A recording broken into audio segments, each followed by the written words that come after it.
Now, I've seen the regulator touch on this a few times and sort of allude to it in other areas of regulation generally as well, really. But the fact that, if you achieve C1, that's kind of their bare minimum expectation, really. It's not necessarily a pat on the back. It's this is where you kind of should be.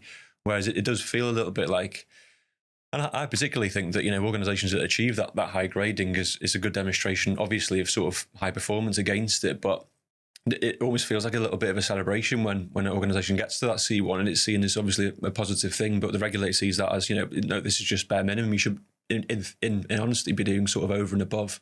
What's your take on that?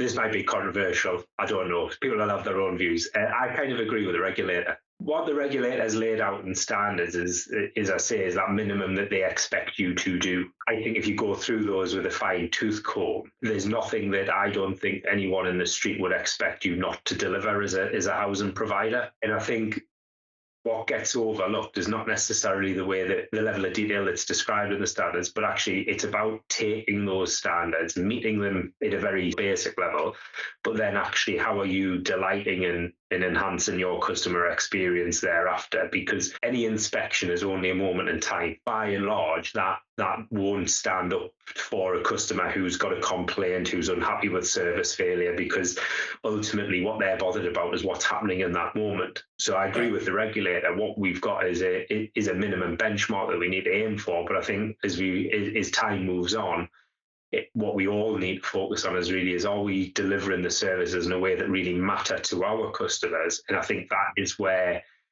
the difference comes, in that if you're doing that and you're doing that consistently well, your customers will be saying the right things, and then your challenges around things like regulation, housing ombudsman that people talk about now will start to dissipate in a way, and it'll become like business as usual. So I think we as a sector have got a little bit of balancing to do, it feels like, on that front, because we'll talk a lot about the regulatory standards and the ombudsman, but the sooner we get to a point where we're really focusing on what we all individually need as organisations to delight our customers in line with what we need to do, I think the better for everyone.